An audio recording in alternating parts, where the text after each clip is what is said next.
आपका अपना channel India A1 news, जो रखे आपको A1। Shrimati Ranjit Ranjan. Sir, don't believe. 10 minutes. धन्यवाद sir. 10 minutes. Thank you sir. एक महिला होने के नाते मैं आशा करूंगी कि आप 5 मिनट आप अपनी तरफ से मुझे देंगे, और मैं सत्ता पक्ष को भी कहूंगी कि आज महिलाओं का दिन है। मैं होम मिनिस्टर साहब से रिक्वेस्ट करती हूं कि 5 मिनट आप अपनी तरफ से मुझे दीजिएगा, अपनी पार्टी से दीजिएगा। सबसे पहले मैं महिला रिजर्वेशन बिल का स्वागत करती हूं। मैं भी महिला हूं और चाहते हैं हम लोग कि महिलाओं की जो भागीदारी है वो सदन में बढ़े, राजनीतिक परिवेश में बढ़े, लोगों के प्रतिनिधित्व करने में बढ़े। मैं एक आपत्ति दर्ज कराना चाहती हूं जिसका नाम आपने दिया है महिला आरक्षण का नारी शक्ति विधेयक। ये नारी शक्ति विधेयक है, लेकिन अपने नाम दे दिया इसका नारी शक्ति वंदन विधेयक। मुझे लगता है ये एक संवैधानिक अधिकार है, ये कोई दैविक वरदान नहीं है, ये कोई प्रधानमंत्री साहब का या आपका दिया हुआ महिलाओं को दया का पात्र नहीं है। ये हमारा एक संवैधानिक अधिकार है। आपने इसका नाम दैविक और दया और पूजा से जोड़ के मुझे लगता है जो आंदोलन का इतिहास था उसको भी खत्म करने की कोशिश की है। ये एक मैं महिला होने के नाते बोल रही हूँ। वंदना, आपके सरकार में महिलाओं की कितनी होती है यह हम सबको मालूम है। वंदना हम महिलाओं की सत्ता पक्ष हो या विपक्ष में हो, जितनी भी पुरुष मानसिकता है, महिलाओं की वंदना इतिहास गवाह है कि जब जब आपको शक्ति की जरूरत होती है, जब जब आपको सत्ता पाने की जरूरत होती है, जब जब आप विजय की आशा रखते हैं, तब आप एक महिला को देवी बनाकर उसकी पूजा करने लगते हैं, वंदना करने लगते हैं। लेकिन अंदर में एक पुरुष की जीत और उसकी वंदना होती है। आपकी वंदना हमने जंतर मंतर में बैठी उन महिलाओं के रूप में देखी। आपकी वंदना, आपका महिलाओं का सम्मान जब मणिपुर पे हमारी महिलाएं निवस्त्र हो रही थी, हमने तब देखी। आपकी वंदना और आपकी पूजा और सम्मान जब एक रेपिस्ट को बचाने के लिए, जब आप सत्ता पक्ष वालों को यह मालूम चलता है कि वोट की राजनीति में जरूरत है, तो मैं रिक्वेस्ट करती हूँ, हमें अधिकार चाहिए। दया का पात्र ना महिला कभी थी ना होगी। यह हमारी करुणा है, हमारी ममता है कि हम आपको, अपने आप को आपके सामने दया का पात्र बनने देते हैं, क्योंकि हमारे में इतनी करुणा है। हम आज इस नए सदन में बैठे हुए हैं। मैं प्रशंसा करती हूँ, बहुत अच्छा है, लविश है, लेकिन एक बात जरूर कहूँगी, जो पुराना सदन है वो घड़े का पानी है और ये जो नया है रेफ्रिजरेटर का पानी है। और घड़े के पानी की जो महक होती है ना, वो जिंदगी सालों सालों तक हम भूल नहीं पाते हैं। बस इतना फ़र्क है, ये आपको भी सोचना पड़ेगा कि आखिर ये फ़र्क इस पुराने बिल्डिंग और नए बिल्डिंग में क्यों है। मैं ज़रूर बोलूँगी कि आप महिलाओं के अधिकार की बात कर रहे हैं।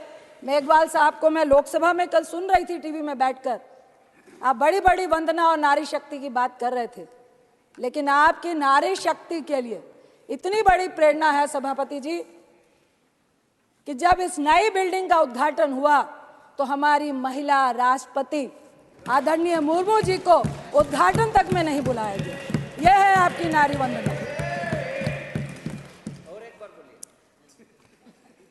13 साल से हमारा आरक्षण, हमारा अधिकार, हमारा सम्मान से हम वंचित हैं।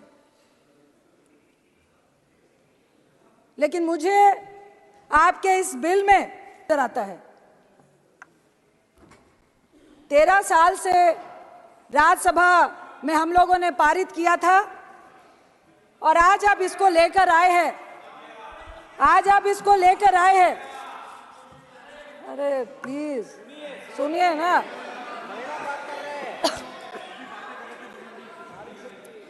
आज आप इसको लेकर आए हैं 9.5 साल के बाद।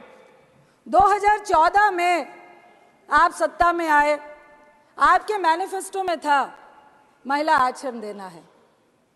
9.5 साल क्यों लग गए? मेरा पहला सवाल आपसे यही है। दूसरा सवाल, महिला आरक्षण के लिए आपको स्पेशल सत्र बुलाने की जरूरत क्यों पड़ गई? प्रचार करना था।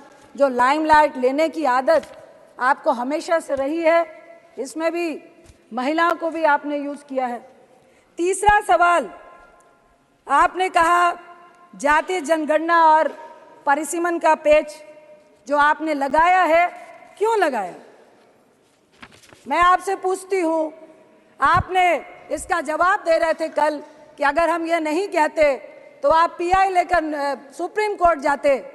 अरे आप तो वो लोग हैं जिन्होंने नोटबंदी लगाने से पहले किसी से चर्चा भी नहीं की और 155 लोग लाइनों में मार दिए, तो अभी ऐसी कौन सी बाधा है? आप वो लोग हैं जो किसान का कानून लाने से पहले किसी से नहीं पूछा, 750 किसान शहीद हो गए, लेकिन वो आपकी बाधा नहीं बनी। 1 साल तक लगातार वो सड़कों में बैठे रहे। मैं आपसे सवाल करती हूं कि फिर महिलाओं के रिजर्वेशन के अधिकार में ये परिसीमन की, ये जनगणना की, सीट के रोटेशन की जो आपने बाधा लगाई है, क्या ये चुनावी एजेंडा है 2024 का, जिस पे आपको सिर्फ और सिर्फ झुंझुना दिखाना है? मैं आपसे आपकी नियत और अपने कांग्रेस की नियत के बारे में सफाई देना चाहती हूँ, उदाहरण देना चाहती हूँ। आप महिमा मंडल कर रहे हैं कि आप महिला रिजर्वेशन बिल लेकर आए, लेकिन मैं आपको उदाहरण देती हूँ कि 9 मार्च 2010 में जब यूपीए 2 राज्यसभा में जब ये बिल पारित हुआ था, यानी सत्ता में आने के 1 साल के बाद, यानी कि हमारी मंशा आने वाले लोकसभा में इसका प्रचार करना नहीं था। 10, 11, 12, 13, 14 में चुनाव था। हम सिर्फ और सिर्फ महिला को सशक्तिकरण करना चाहते थे। राजीव गांधी जी ने कहा था, मैं उनके एक इंटरव्यू की एक संक्षिप्त शब्दों को याद करना चाहती हूं कि महिलाओं के मामले में जो हिंदुस्तानी पुरुष है वो डबल स्टैंडर्ड का है। एक तरफ तो वो ऊंचे सिंहासन में महिला को बैठाता है, लेकिन दूसरी तरफ जब उसको सम्मान और समानता का अधिकार देने की बारी आती है, तब वो अपना पल्ला खींच लेता है, जैसा कि आपने हमारी राष्ट्रपति जी के साथ किया, वो भी ट्राइबल। मैं आपसे सिर्फ इतना कहना चाहती हूं कि देखिए, हम चाहते हैं कि जातीय जनगणना, परिसीमन, रोटेशन को दरकिनार करके आप महिला को आरक्षण क्यों नहीं देना चाहते हैं? इसका मतलब है आप पुरुष के हिस्से में से महिलाओं को हिस्सा नहीं देना चाहते हैं। आप परिसीमन करेंगे, सीटें बढ़ाएंगे, उसके बाद आप महिलाओं को एक अलग से हिस्सा देंगे। आखिर क्यों नहीं आज के हिस्से में आप महिलाओं को हिस्सा देना चाहते हैं? मैं आपसे इतना ही कहूंगी कि हमारा जो महिलाओं को मजबूत करने का जो महिला का बिल था, वो यूपीए 2 में जो राज्यसभा में पास हुआ, हम चाहते हैं कि ये जो आपने नारी शक्ति का वंदन विधेयक का नाम दिया है, इसको समानता का अधिकार दे, हमें वंदना और पूजा नहीं करें।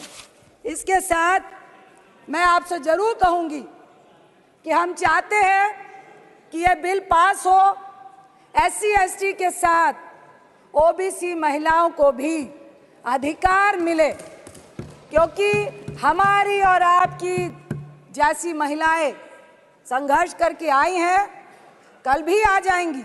हमें भी संघर्ष करना पड़ता है, लेकिन इस राजनीति के फील्ड में, इस मैदान में एक अकेली महिला अगर वो समाज के लिए अच्छा भी करती है, लेकिन इस राजनीति के दलदल में उसका अकेले कूदना, संघर्ष करना आज भी बहुत जटिल है।